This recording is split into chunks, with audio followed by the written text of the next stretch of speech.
Hey, what's going on, guys? Welcome back.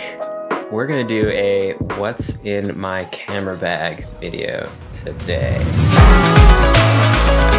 To make myself whole again.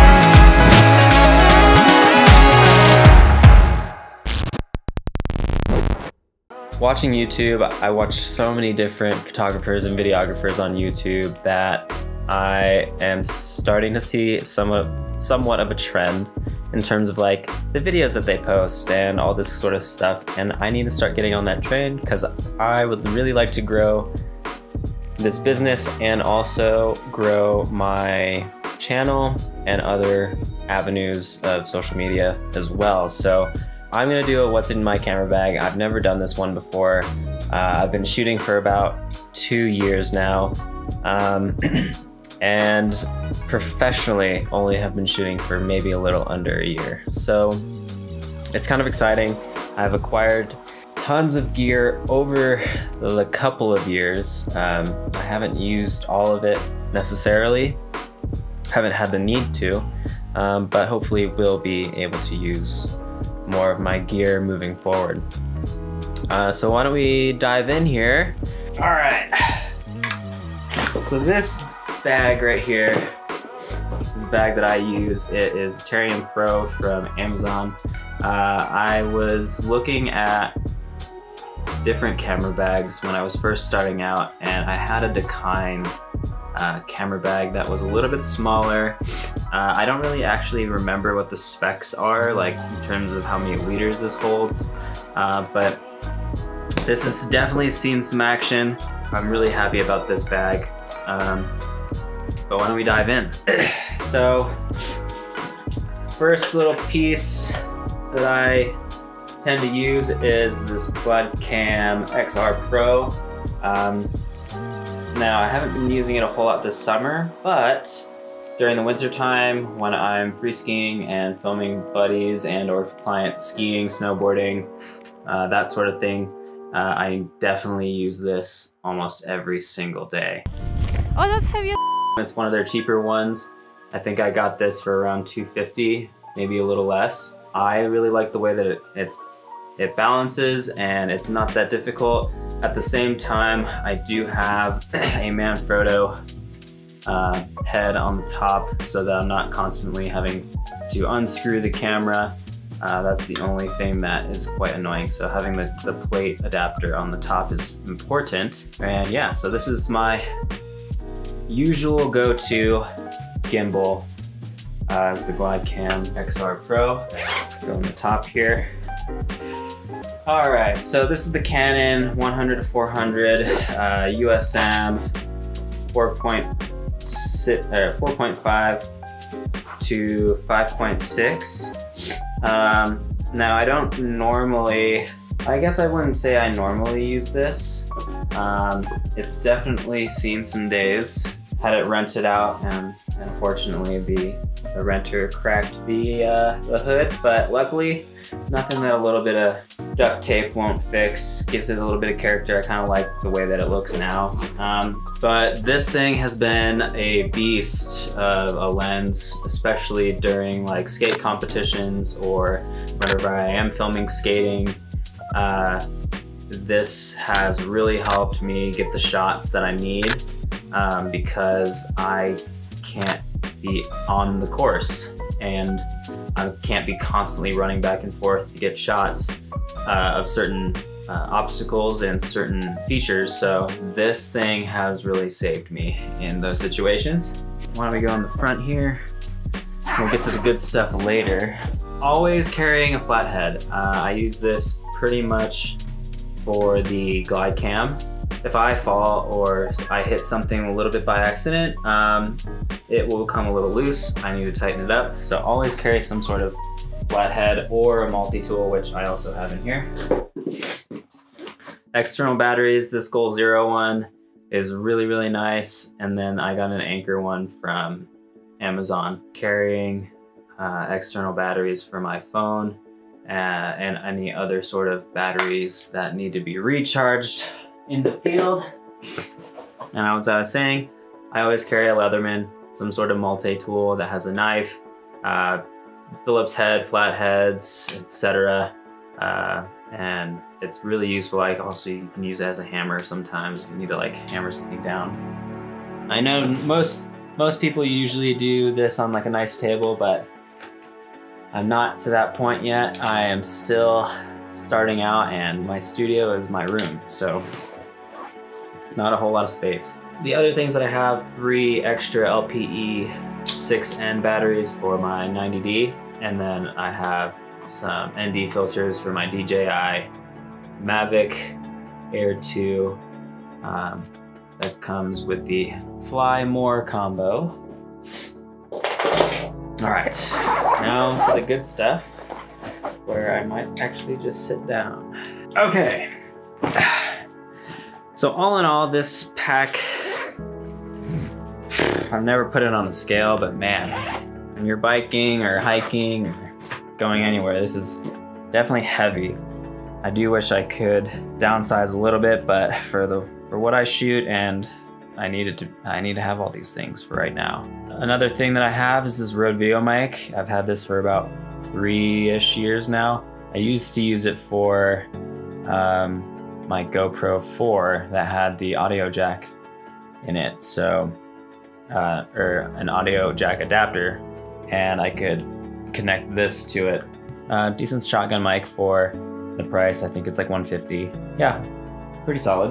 All right, I have my DJI Mavic Air 2, and of course I do have extra propellers and stuff, extra batteries that I use, but this thing is a beast. One thing I would say that is unfortunate is the controller. Because it's based off of your phone, the controller stays on forever.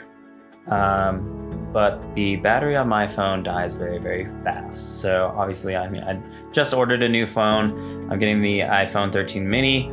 Excited to see what that will shoot like and how that kind of feels compared to my 6S that I've had for years. But love that phone. It is the perfect size, and quite frankly, it still shoots 4K, and I do sometimes put in iPhone clips into my videos, and so really fun, but it's time to move on. If you do have a DJI drone that doesn't have a smart controller, then it does depend on your phone battery life, not necessarily controllers, because I have charged this thing maybe 10 times since I bought it. And I bought it about 1.5 years ago. High quality battery in here for sure. Oh man, I think this is definitely my favorite lens. My Sigma RX 24-70 2.8 lens. This is the first high quality lens that I ever bought. It is heavy. The glass is extremely high quality, and Sigma's warranty is amazing. Within like the first month of me having this, I accidentally knocked it over and it cracked right on the window of kind of your distance gauge, and sent it in. They got it fixed, sent it right back within the week, which was really awesome. So I was only out this lens for a week, which was beautiful. But overall, I love this thing. It does everything, and it's really versatile. I have 3 different moment filters. Purchased these a while back, but I just got the anti-glare circular polarizer. This thing I never take off. Probably one of the best ones that I've ever purchased. I have purchased a couple other ones that are that I got on Amazon. I just wanted to kind of see what they were like, but nothing. This is what you want. And then I have my other filters. These are Bnd filters. So this one is the 2 to 5. This is the 6 to 9 stop. I've used these for video, and I have shot these for some photos. The one thing I would say is if you're gonna shoot with a variable ND, make sure it's not a variable ND. You want to shoot with a regular ND filter that is a single stop, not variable, because whenever I've shot photos with either one of these really, and the shot is not perfect, everything is not quite in focus, or there's a slight bit of movement, it gets a little bit blurry. And I don't know if that's necessarily because of the coating or the number of layers that they have to put into these, because I honestly don't know the science behind how a variable ND works. My photos turn out blurry, video, super awesome. Definitely use these for video. All right, so this Ultra Photo Cleaner Kit, it's more of like the bag that I use, but I do have some of the original cleaning kit in here. But always carry one of these just in case. You never know what kind of dust, sand, dirt, water, whatnot will get into your camera body, your lenses, your filters. So always make sure that you carry something just in case you need to clean your camera. And then I have this B-Way SD, micro SD case with a variety of different cards. It's always important to carry this with you. There have been moments where I forgot to remove the SD card from my computer, and so I didn't have any card in my camera. Luckily, I still had this, and I think there was one day I didn't have any other SD cards in here except for a micro SD and the micro SD adapter, and oh boy, that saved me. So definitely make sure that you're carrying multiple SD cards, multiple micro SD cards, and always carry a couple micro SD adapters just in case you do end up forgetting all of your SD cards. Lesson learned for me. I use this Peak Design wrist strap in the ash color.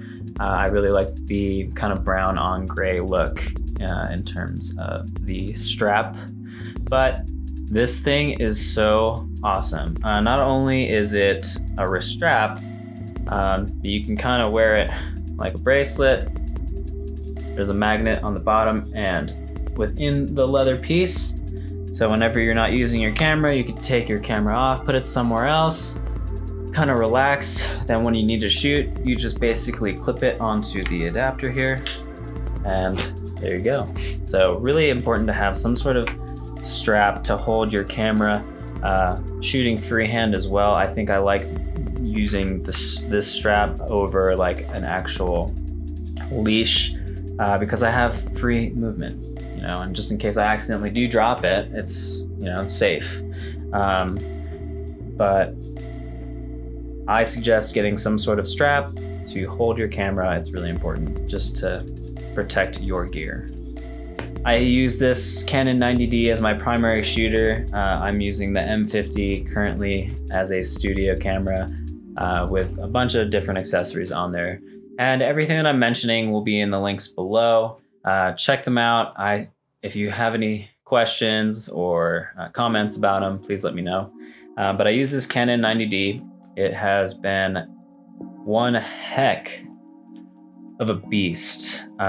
This thing is not only weather sealed, it's a tank. For the price that you get for a DSLR like this, it's pretty awesome. Shooting 4K at 24, 29, and 24 and 30. Shooting at 120 HD in full HD, so at 1080p, which I actually just found out this past winter that it does that, is astounding. It's super cool. There's a couple dings, a couple scratches and stuff, but I have dropped this thing, crashed with this thing. I have had it in my bag and I've fallen on it. It's just, this thing is a tank. The grip is not wearing yet. I don't know what the shutter count is on it now. I love this camera. Later on, I would love to have something like a 1DX Mark III or some sort of Z-Cam, more cinematic, so I can shoot RAW. So that's the only thing that this thing doesn't do, is it doesn't shoot RAW. But I can download software updates, and I do have a cine style picture profile on here, which does kind of make it look like a RAW video, which is nice. And then last but not least, this lovely kind of dirty Canon 14 autofocus 2.8 14mm lens. This thing, again, I have also cracked the hood, which is not removable, skateboarding, but still works. I also have the lens station for this, so you can customize it a little bit more. One of my studio lights went out. This thing is pretty awesome. I love the field of view that you get from it, and overall, it's just a really decent lens for the money. I think it was $500. So for 14mm, that's weather sealed, which, I mean, it has really good quality glass, in my opinion. Taken some photos, I've shot video with it, and quite frankly, I have nothing to complain about. It's durable. That could have easily cracked the glass, and luckily it did not. The only thing I would say is it's tough to just plop a filter on here, but it would be nice to be able to full on have some sort of filter. And again, I am new to this. I don't know what kind of filters would go on here. So if you have any suggestions, please let me know in the comments. So that is what is in my bag. 2021, probably a little bit overkill in terms of some of the things. And to be honest, not everything in here is always in here 100% of the time. Anyway, thanks for tuning in. I appreciate everybody who subscribed and who follows my channel. I'm gonna try my best to start putting out more content more frequently and consistently. But yeah, awesome guys. Thanks again for supporting this channel. Let me know in the comments any feedback, anything that you would like to see. Like, subscribe if that's something you're into, and I will see you guys in the next one. Peace.